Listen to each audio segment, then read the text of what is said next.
Hi friends, Evolving Guys, welcome back to the channel. Thanks for following along with our collection journey. So today's video is a little bit different. I am not in my usual confines. I'm traveling again, and this time I'm visiting my family who live in a rural place in the eastern United States. I've been back here a few different times since I started the channel, including last summer where I did several videos about Pokemon card hunting in rural America. So I'm back again, and I'm not able to do quite as much card hunting as I was last time, but I did want to show you some of the things that I've been finding, mostly just at Dollar General and Family Dollar stores, which we don't have immediately where I live on the West Coast. And so coming home is my chance to check out these places. And right now, it's a really interesting time in the hobby because it's so hard to find product.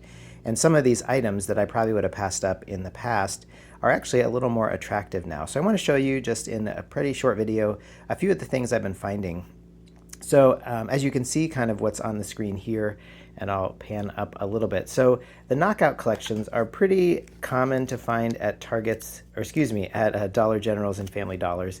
And so, of course, the generation of the knockout collections varies. And so what I found, this is my first time finding the Scarlet and Violet era knockout collections, which we have the Chen Pao here. And you already saw, I opened things up already because I'm shooting with one hand. I did not bring my tripod home, so I'm at a little bit of a disadvantage. But you can see here the Chen Pao, these retail for $10 at my Family Dollar store is where I got these. And you can see they have, again, Obsidian Flames and Scarlet and Violet base set, which again are two probably forgettable sets in the Scarlet and Violet era. But these days when both of these sets have gone quite high. If you watch Danny Phantom's channel, you saw that the other day he went through booster pack prices for Scarlet and Violet, and these packs, which would have been bulk packs, wholesale cost packs, $3 maybe or so as a kind of baseline price for these on the secondary market. Now the prices on these are, $4, $5, $6, which is a little bit crazy considering that these were kind of like filler packs maybe last summer when I was hunting around this area before. So anyway, you can decide, but if you check out Family Dollars, you might find this Chen Pao. And then up here we have also the Alakazam Knockout Collection. Again, they also come, of course, as you know, with the sticker sheet and with the promo card. It's not technically, again, a Black Star promo, but you get the variant. This is from Twilight Masquerade. So in this case, the Alakazam had also Scarlet and Violet and Obsidian Flames. So you can decide if $10 is worth those two packs. Again, they're not sets that we're chasing right now. We have master sets of both of those, so I don't need to go out of my way necessarily to buy more of these packs. But just so you know, again, I think the perspective in the hobby on these packs has changed. Over here at Dollar General, they tend to have these $15 tins. I picked up the Darkrai variant, as you see there, but they have, I think, Slacking is one, and I'm forgetting there's a third one of this current one. And of course, same thing, you get again the promo card, not Black Star promo, but you get the variant, the promo variant. This is Obsidian Flames.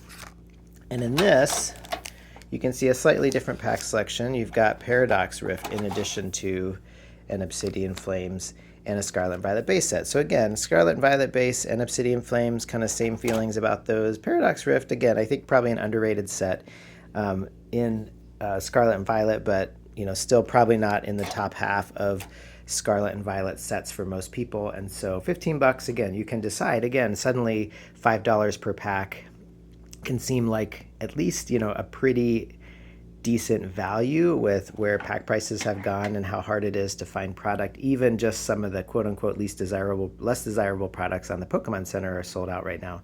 So that's another option if you have Dollar Generals around you. And both Dollar Generals that I've checked so far have had quite a few of these tins in stock. In my experience, they're now up behind the counter, which I think is probably good. But yeah, $15 for those, maybe not a terrible deal. And again, you've got these knockout collections. A couple other things that I think were fun. They do have also the $1 General for $15. So pretty much the same cost proposition for you is they had Pokeball tins. And this one, instead of, it's still got the Scarlet and Violet base set and the Obsidian Flames, but the third pack in these is Paldea Evolved, which for me is a step up from Paradox Rift. There's still some chase cards in this, including the Magikarp. For us, we're still chasing that Magikarp. So again, this is a chance to get some Paldea. Paldea, I find, is still like relatively readily available. but it is a set that, again, I think might be one step up. So you might say, oh yeah, 15 bucks for these 3 packs, especially with that Paldea. Again, it's not Twilight Masquerade or Surging Sparks, but I think Paldea is a pretty strong set, and there's a lot of good cards in there. So that's something else that I found. That's also a Dollar General. So for Dollar General, we've got the Pokeballs and these $15 tins, and then the Knockout collections. They also, at the Family Dollar where I went, they had Sword and Shield base set individually sleeved booster packs, which I did not pick any of those up. But again, if you're looking for, I don't know what they were charging for those. I'm going to assume $5, but you would have to check. And then the last one, which was a little more surprising, is they had these Knockout collections from the Sword and Shield era. You can see here that, and you know, you can see what it's the green variant, which I expect kind of this to be one generation after the Evolving Skies ones. There are some, although my memory fails me a little bit, last summer when I was here in summer of 2024, I actually found quite a few products, Knockout collections included, that had Evolving Skies inside that were just kind of languishing on store shelves at these rural Family Dollars and Dollar Generals, especially the Family Dollar locations. They had a lot of these Knockout collections, including ones with Evolving Skies, and I was pretty successful at finding quite a bit of Evolving Skies. I figured that by now all those are gone and the new waves of Knockout collections are going to be different, and that's true, but there was this one, and you can see I was a little surprised at the pack selection. As you can see, you've got Vivid Voltage and Darkness Ablaze. So again, probably 2 of the least desirable sets in Sword and Shield, but still to get, you know, these are both, this is Sword and Shield 3 and Sword and Shield 4. So to get sets that are now like 4 years old in, you know, right off the counter is probably, you know, not a bad value if you're chasing these. Now we happen to have master sets of these 2 sets, so they're not packs that I necessarily am going to go out of my way to find, but these might be worth even going back and grabbing a few more if they had a few of these in stock, just because these older packs, again, just the further along we get in time, the further away from Sword and Shield we get, the harder it's going to be to find any Sword and Shield packs on store shelves, and especially these kind of early Sword and Shield. Again, not maybe the most desirable or exciting Sword and Shield sets, but they were, you know, again, I just picked these up the other day at Family Dollar. So anyway, that is my find so far. Again, this is only checking a few Dollar General and Family Dollar stores, but I did want to give you a sense of like what I'm up to. I'm also probably going to be posting a little bit less because I've got a busy few weeks of travel.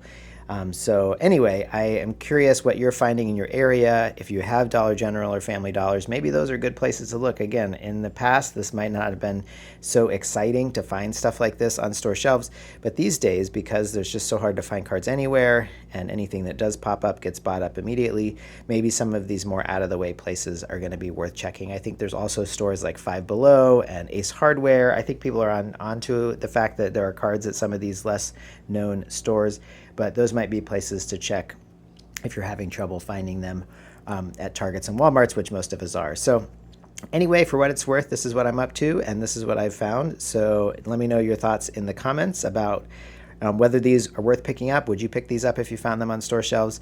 And hopefully you're having luck hunting wherever you are. So thanks for following the channel. Thanks for watching this video, and we will catch you in the next video soon.